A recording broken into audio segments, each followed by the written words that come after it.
Hola, buenas tardes a todos. Bueno, hoy vamos a tener una nueva clase de operador socioterapéutico en adicciones, en este caso la número 14, y vamos a hablar de el abuso de bebidas en jóvenes.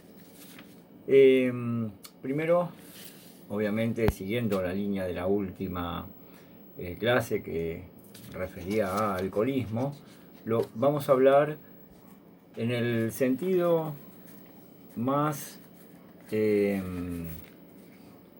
no digo complicado, pero más sensible que tiene la enfermedad, ¿no? Que es el caso de los jóvenes y el inicio tan prematuro que existe hoy en día en cuanto al consumo de alcohol, que es una droga legal, obviamente, legitimada socialmente, y que es quizá la más propuesta por las publicidades para atrapar de alguna forma a aquel joven que vaya a consumir.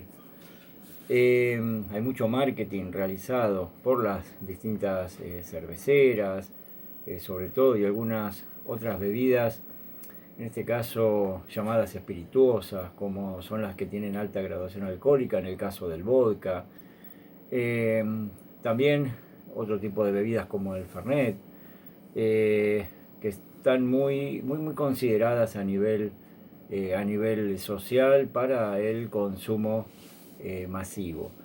En el caso de la cerveza es una de las bebidas que más consume estadísticamente hablando, y sobre todo en la última década, que hubo un salto cuantitativo enorme en el sentido de ese consumo de parte de las personas jóvenes. Hay algo que tiene que ver con lo cultural, hay algo que tiene que ver con ciertas tradiciones que se van lamentablemente sucediendo de generación en generación. Siempre se habló de una famosa previa antes de salir a un boliche de parte de chicos, ¿no? De adolescentes. Bueno, esto cada vez se hace en forma con menor edad y tiene que ver, siempre hubo, de cualquier forma, este tema de la previa. No en el caso de que hayan chicos realmente, 12 años, 13 años que estén en esta condición. Sí, ya a partir de los 16, 18 eran otra época en todo caso, que estaban en ese consumo. Pero estamos hablando entonces del alcoholismo que puede generar en los jóvenes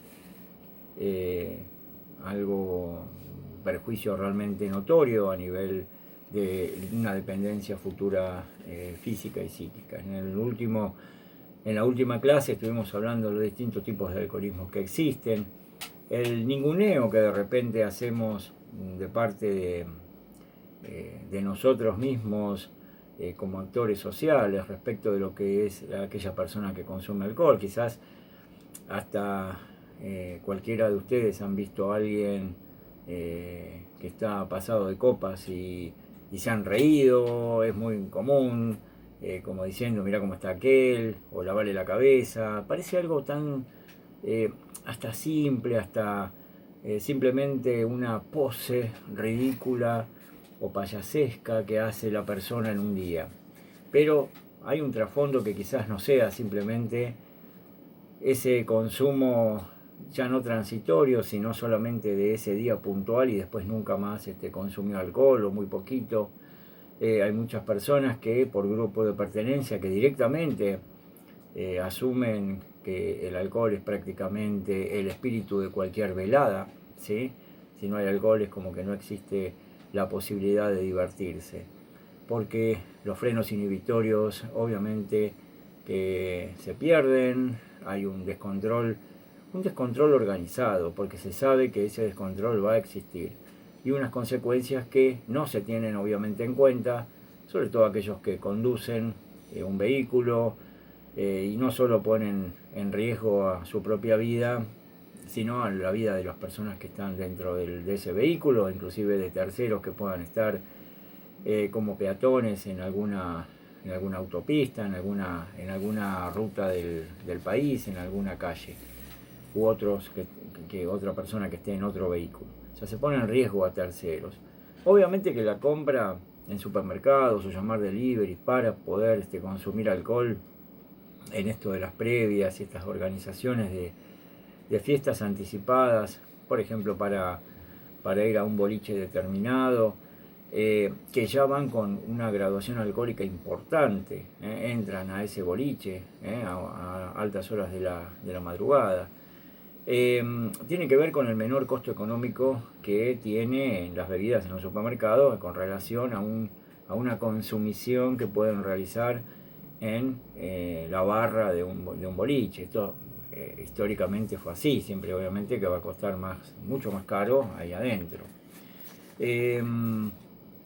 No obstante esto, hay una ausencia ausencia total o en algunos casos parcial en cuanto a las autoridades que deben controlar esto.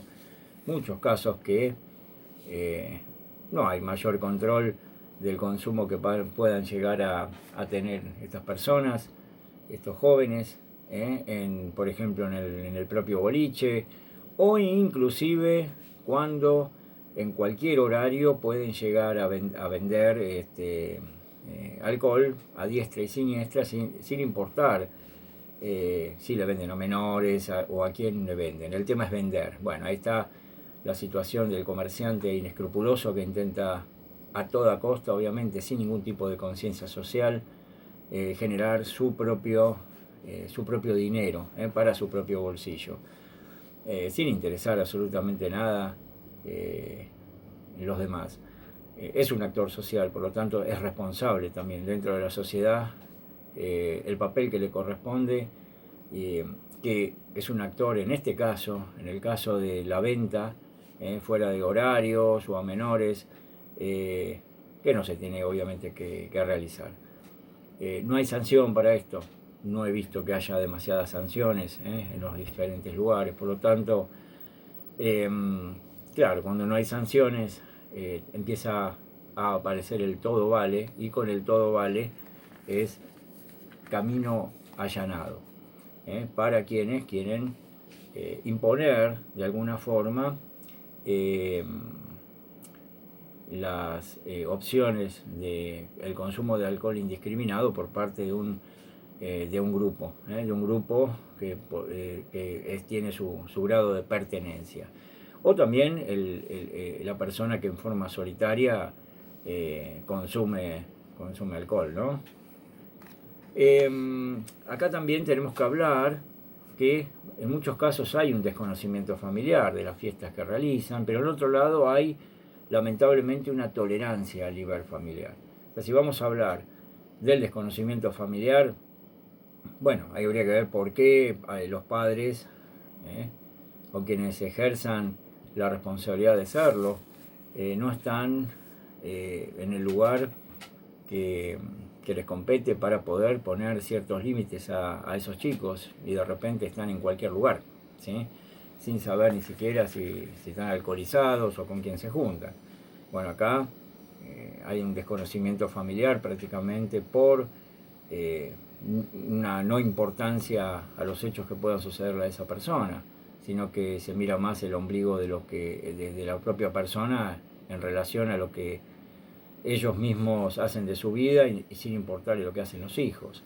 En cuanto a la tolerancia familiar, bueno, acá es un poco más importante, porque acá estamos hablando de personas que en cierta forma son cómplices del consumo de los chicos, porque al fin y al cabo dejan que hagan estas previas, inclusive en su propia casa, inclusive se van de la propia casa para que lo realicen, no hacen un menor seguimiento absolutamente de nada, y esa tolerancia es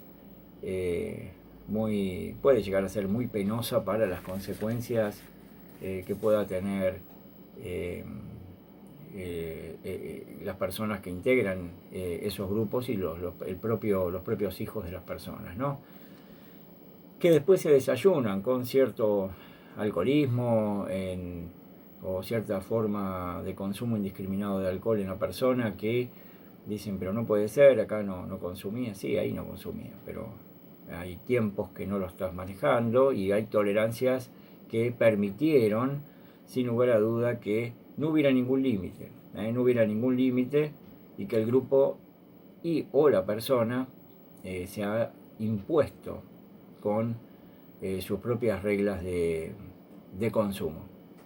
Acá estamos hablando de que cuando ya esos chicos superan los 18 años, son mayores, no es que no tiene que haber límites, porque los límites estaban bien puestos realmente de antemano, desde la infancia, de la parte de lo que es la primera parte de la adolescencia. Bueno, ya se sabe lo que se puede y lo que no se puede, lo que es bueno y lo que es malo, ¿sí? Para hablar algo en forma mucho más vulgar. Pero hay personas que directamente no han tenido límites, no han tenido problemáticas que nunca que hayan en el consumo indiscriminado de alcohol la oportunidad exacta para entender que de esa forma van a mitigar esas problemáticas que han tenido.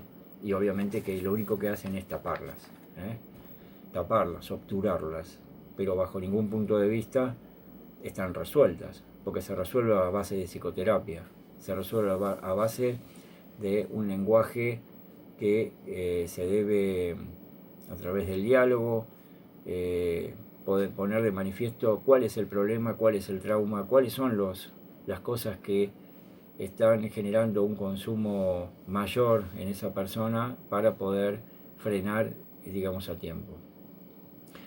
Bueno, otra de las sustancias o bebidas, mejor dicho, que consumen mucho y es para tapar de alguna forma y mantenerse más energéticos, el speed, sin hacer propaganda, pero bueno, el speed, que es cafeína pura, obviamente que levanta a la persona, lo saca del estado de embriaguez en este caso, pero tapa muchísimo lo que es el gran consumo que tiene de alcohol.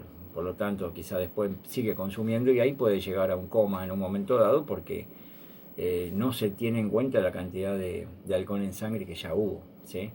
Porque el speed, digamos que tapa. El consumo, obviamente, que lo logran fuera del entorno familiar, como decíamos recién, donde va a haber euforia, desinhibición, descontrol afectivo, ¿sí? Acá quería hacer un punto en el tema de las grandes cantidades que se toman de determinada bebida. Bueno, está muy promocionada ya la cerveza en los jóvenes, incluso se emparenta mucho con el deporte, salen en camisetas de fútbol las marcas de las cervezas, etcétera, pero está muy emparentado con lo que es la juventud. Por lo tanto, ha ganado mucho terreno, aparte tiene una graduación alcohólica mucho menor que el vino, por ejemplo. Por lo tanto, es muy simpática para los jóvenes y se ha adueñado prácticamente de nuestro país de hace varias décadas.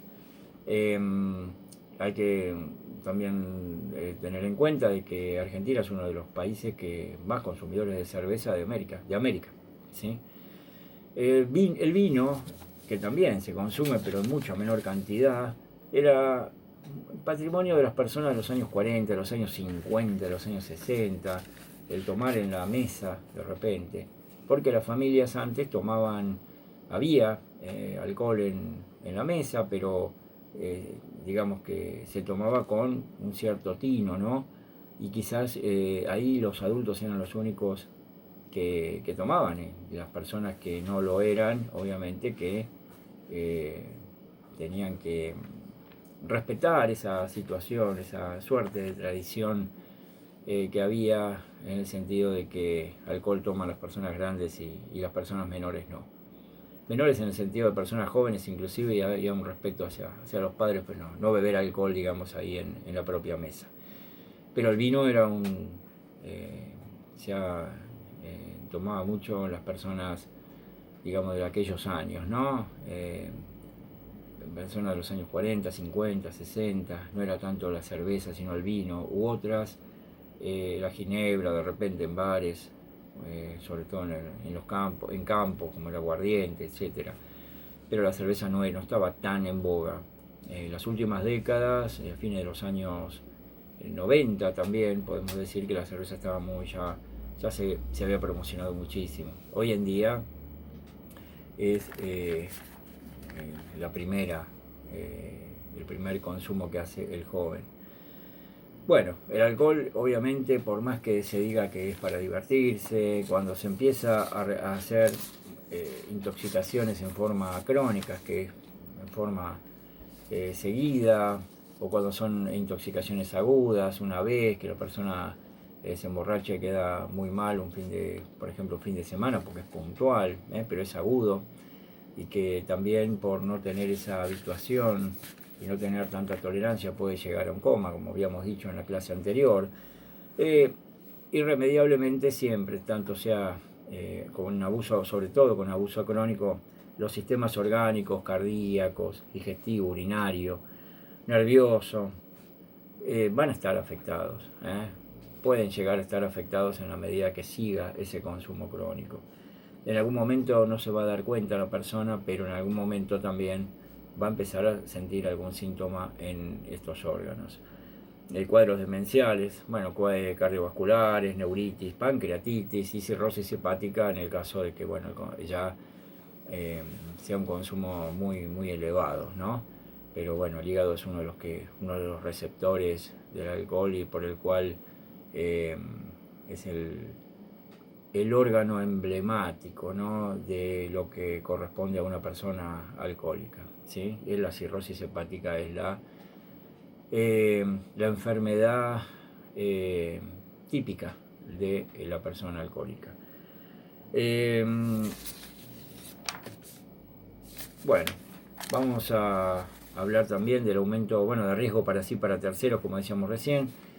También cuando aumento de riesgo para sí, para terceros, cuando hay una intoxicación importante, como decíamos hoy, sobre todo si conducen vehículos, relaciones sexuales con desconocidos, porque acá el freno inhibitorio se va de lado totalmente y aparecen relaciones sexuales que puedan ser con desconocidos, puede despuntar el HIV u otras enfermedades de tipo viral, virósicas, enfermedades que tienen que ver directamente con lo sexual.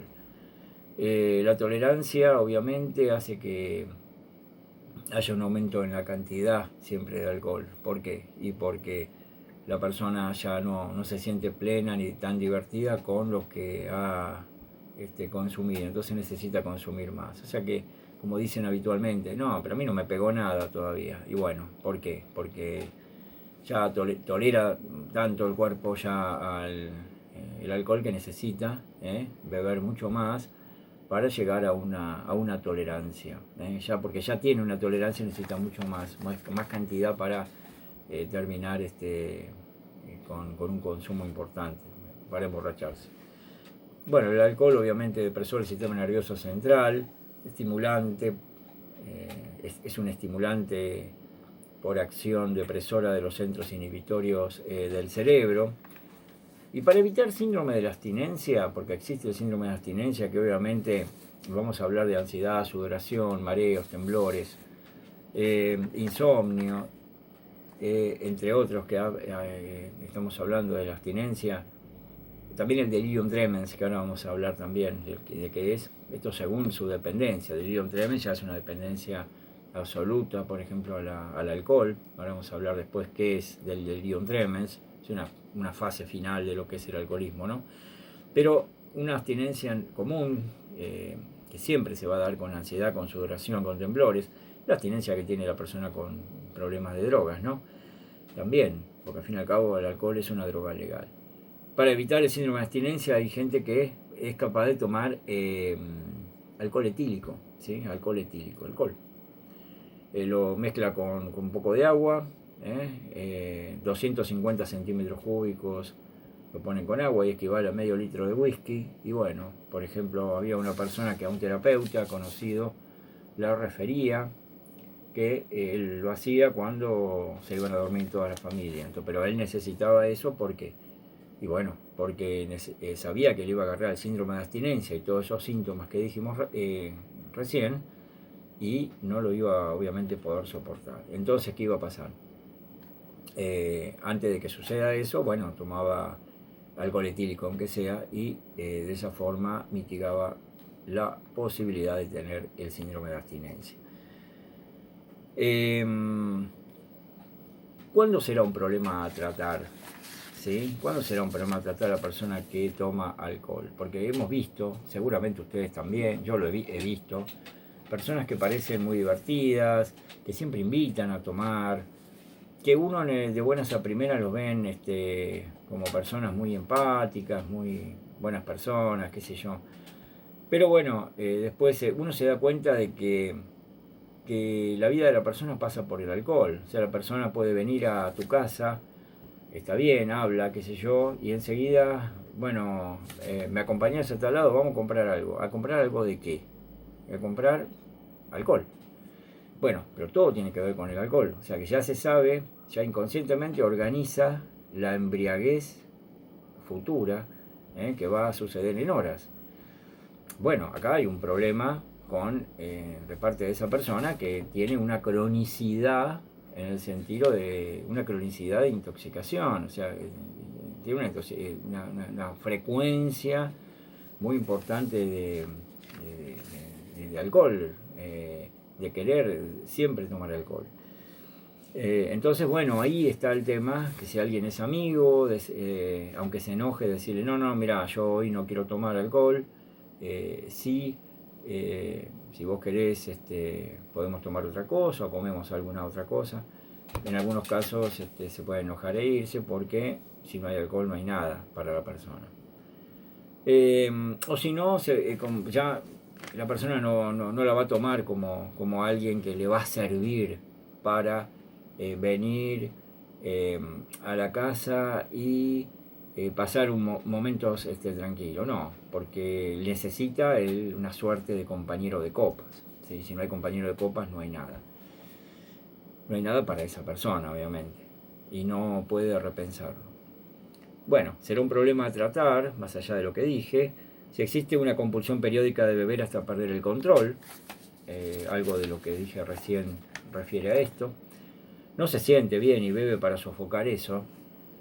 Ante situaciones que ha tenido problemas, bueno, ha tenido problemas, no sé, infinitos problemas que pueden tener en el trabajo, en algún lugar, para sofocar los problemas o problemas que vienen irresueltos. Bueno, para sofocar es muy común el tema de tomar. Cuando no puede dejar de beber por miedo a la abstinencia, y hace lo que hizo este señor, ¿no? Y otros tantos, ¿no? Que toman alcohol etílico para que no sobrevenga, por miedo a que venga esa abstinencia que sabe que va a venir. Cuando no para de beber, incluso hasta la detención, o sea, pueden llegar, sigue bebiendo, dice cosas soeces en un restaurante, en algún bar, en algún lugar, y finalmente le dicen que se calle porque van a llamar a la policía, porque se está yendo de mambo. Y finalmente terminan deteniéndolo. No le importa, obviamente que la inhibición ya es cero, por eso no le va a importar. Cuando recae con otras, pero es un punto a tocar y que tiene que tratarse. Cuando recae con otras drogas como la cocaína, alcohol y cocaína van como hermanados en muchos casos. Cuando hay ebriedad frecuente, cuando hay deterioro de lazos familiares, sociales, de pareja, laborales, etcétera. Cuando hay un deterioro importante en todos estos lazos, como decíamos siempre con las drogas, bueno, cuando la persona ya no mantiene la vertical y la atención que corresponde a todas estas áreas, o una atención mínima o ya ninguna atención, bueno, sí, hay deterioro importante en estos lazos y va a tener que tratarse. Cuando ya dice, pero esto lo va a ver más la familia u otros, por ejemplo, como un amigo, ¿no? Es decir, mira, para un poquito, estás tomando demasiado, tenés que tratarte, está todo bien, pero hay cosas que me parece que se te están yendo de madre. Cuando hay secuela de lesiones orgánicas, bueno, acá la persona se ha sentido mal y se va a consultar finalmente y aparece la cirrosis, la pancreatitis, por ese consumo crónico, ¿no? Etcétera. Hay algunos que ya saben lo que les va a pasar porque han tenido consumo de años y años, de décadas, inclusive tomando bebida fuerte, de alta graduación alcohólica. Obviamente que cuántos años puede pasar sin que pase nada en esos órganos. cuando padece de debilidad patológica. Bueno, esto significa que una pequeña ingesta produce un cuadro de intoxicación, o sea, ya 2 vasos de algo y ya la persona se encuentra en un estado mal y se pone agresivo, descontrolado. Después no se acuerda de nada, amnesia posterior, entre otras, ¿no? Razones para... ¿Por qué? ¿Cuáles son las razones para tomar en exceso? ¿Cuáles serían razones para tomar en exceso? Bueno, yo había sacado aquí varias que me pareció importantes. La predisposición hereditaria. Hay una que es la predisposición hereditaria. Las presiones socioculturales. La evasión de problemas, muy típica. Esta sí que es muy típica, la evasión de problemas. Es muy fácil poner un vaso y lo que se supone que es tapar un problema ahora, porque lo soluciona matándose de risa a la persona, el problema vuelve mañana. O sea que la persona sofocó el problema, pero las lenguas de fuego del problema van a seguir estando, ¿sí? Sofocar el fuego no es apagarlo, ¿sí? Porque el fuego sigue existiendo. Por pérdidas, por abandonos y fracasos, muy típico, esto tiene mucho que ver con la vida cotidiana de la persona, sentirse culpables de algo. Si alguien siente culpabilidades, obviamente no puede, digamos, realizar una suerte, ni siquiera entre comillas, de autoterapia, ¿no? De decir, no soy culpable o las condiciones se dieron para que sucedan este tipo de cosas. No hay un acto de reflexión, de autorreflexión, y mucho menos una ida al terapeuta para que empiece a clarificar ideas. Por el miedo, la ansiedad, la depresión, esto es muy, muy común también. La psicoterapia obviamente es muy positivo para todos estos casos. Ahora vamos a hablar, una cosa que yo había separado aquí, es más confortable y tolerable, nos dice el autor Meyer, ¿no? Es más confortable y tolerable para su amor propio recurrir a un recurso que se proporcionan a sí mismos. Fíjense ustedes, ¿no? Es más confortable y tolerable para su amor propio, para su propia autoestima, el hecho de beber, porque el recurso de beber es por voluntad propia, entonces lo toman como que algo logran por sí mismo, al fin y al cabo, algo logran por sí mismo y lo único que pueden tolerar, porque lo otro es descubrir la gran cantidad de cosas que hay para resolver en su vida. El alcohol para acompañar otras drogas, como relajante, en cocaína. Recuerden que la persona puede estar en un estado de depresión. La cocaína, obviamente, el consumo de cocaína obviamente lo va a levantar, pero lo va a contracturar, porque surgen muchas contracturas por parte de la cocaína, del consumo de cocaína. Por lo tanto, el alcohol va a la persona a descontracturar de alguna forma el estado en el que quedó. Pero obviamente que siempre va a ser un círculo vicioso, por el cual va a estar inmerso. ¿Qué pasa con el psicoanálisis? Psicoanálisis. Aquí el autor Barrio Nuevo nos habla, que es un psicoanalista muy importante. Bueno, yo quería decirles esto para que ustedes tengan en cuenta desde el punto de vista psicoanalítico. Ustedes saben bien que la falta de límites en la familia es totalmente importante, lo venimos hablando de acuerdo a los distintos teóricos que hemos compartido, que hemos aprendido juntos. Hay una autoridad o función paterna. La función paterna es la instauración de la ley. La función paterna, en el caso, no tiene solamente que ver con el padre, pero sí es una función de padre, porque puede ser alguien que no sea padre, pero cumple la función de tal, ¿sí? Pero esa función paterna se debe dar, se debe instaurar la ley, se debe generar la puesta de límites ya de chicos, lo que se puede hacer y lo que no, lo que se está habilitado y lo que no está habilitada la persona para realizar, en un ambiente de amor y respeto, que esto es lo que más cuesta aparentemente en todas las familias sobrellevar. Pero por lo menos el tema de lo que se debe realizar y lo que no se debe tiene que estar muy bien sentado. Por lo tanto, el enlace del goce debe ser a una ley, ¿sí? A esa ley. O sea, el goce tiene que pasar por esa ley, como una especie de tamiz, ¿sí? Porque no hay, para que no haya goce desmedido, ¿sí? Porque si no hay un goce desmedido, ustedes fíjense en que el goce tiene que ver muchísimo con lo que respecta a ciertas cosas que no podemos hacer y lo que podemos hacer. Lo que no podemos hacer, obviamente, lo incestuoso. El incesto está prohibido, está prohibido. Para eso está el padre, cumple su función paterna y hace el corte precisamente cuando está el complejo de Edipo. No vamos a empezar a desarrollar todo esto, pero que tiene mucho que ver con el generar esa autoridad y que esa autoridad sea enlazada como ley por parte del hijo. La ley implica un orden en la vida, la habilitación y prohibición de relaciones. Obviamente que no se puede tener relaciones con la madre, de parte del hijo, etc. ¿Por qué? Y porque no está habilitado por un tema un tema social, un tema que tiene que ver con esas funciones que estamos diciendo.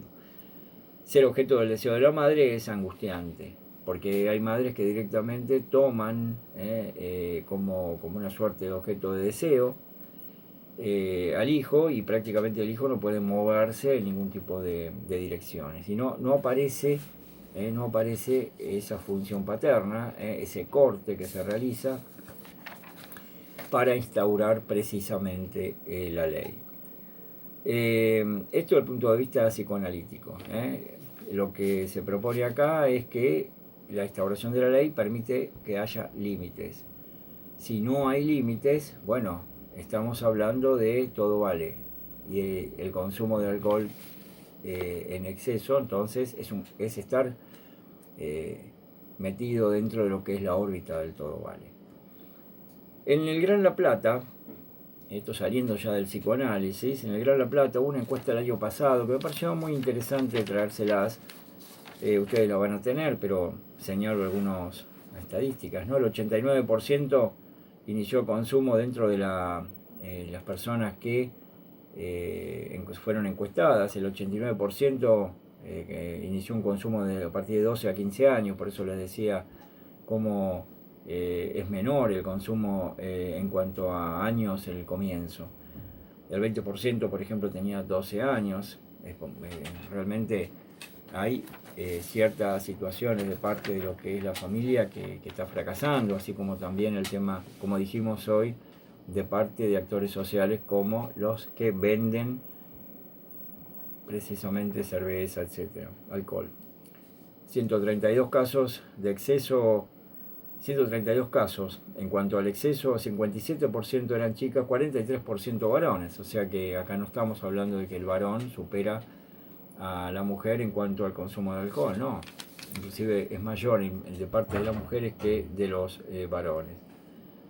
El 45% lo hacía por diversión, bueno, otro normal en su grupo, para desinhibirse, el gusto por el sabor, etc. Pero en la estadística me pareció muy interesante traerla por un solo hecho muy importante, que es la muy poca cantidad de edad que tiene la persona hoy en día cuando empieza el consumo. Yo les dije que iba a hablar de delirium tremens, ¿sí? Para que ustedes tengan entendido qué es el delirium tremens precisamente. Bueno, es un trastorno psicológico grave que puede llegar a sufrir personas con un alto consumo de sustancias tóxicas. Siempre está emparentado el delirium tremens con el alcohol, pero también hay otras sustancias tóxicas que pueden producir precisamente delirium tremens u otro tipo de enfermedades médicas, ¿sí? Pero básicamente siempre está emparentado con la persona alcohólica. Trastorno cognitivo, o sea, el trastorno del pensamiento, que afecta al cerebro y causa gran agitación al individuo. Y hay tipos de delirium tremens. Un delirium tremens es un subtipo de la enfermedad mental llamada delirium. ¿Sí? Los tipos de delirium, ¿qué son? Por un lado vamos a tener el hiperactivo, la inquietud, la hipervigilancia, la vigilancia en forma total y compulsiva, el habla rápida, y de irritación, de irritación. Puede desarrollar la enfermedad en momentos del síndrome de abstinencia. Cuando está el síndrome de abstinencia, ahí puede despuntar la enfermedad en forma notoria. También por consumo de fármacos antipsicóticos abusivos. El tema de la ingesta abusiva de fármacos antipsicóticos muy conocidos pueden llegar a producir este delirio tremens. Estamos hablando de una compulsión a tomar los fármacos estos. También, bueno, dijimos hiperactivo, el subtipo. Otro tipo es hipoactivo, estamos hablando al revés, movimientos lentos, apatía, menor nivel de conciencia, lo contrario a lo que es hiperactivo. O mixto, síntoma de los tipos mencionados, o sea, es una especie de mix precisamente entre unos y otros. En cuanto a los síntomas del delirium tremens, ¿cuáles serían los síntomas? Acá hay síntomas que hacen recordar, obviamente, al paciente psicótico, ¿sí? Las alucinaciones visuales y auditivas, por ejemplo, el ver o el escuchar cosas, el tener miedo, porque se genera una paranoia muy, muy grande cuando se escuchan cosas o ven espectros, etcétera, que es muy propio de la persona psicótica, ¿sí? Y el delirium tremens provoca algo parecido, porque al fin y al cabo está como recreando algo que realmente no existe. La alusión, hay una alucinación, que se llama liliputiense. ¿Se acuerdan del cuento de aquel gigante que estaba con aquellos personajes de Lilliput? Bueno, esto porque se le dice alucinación liliputiense, porque esos personajes de Lilliput, en todo caso, que eran chiquitos, porque el personaje central era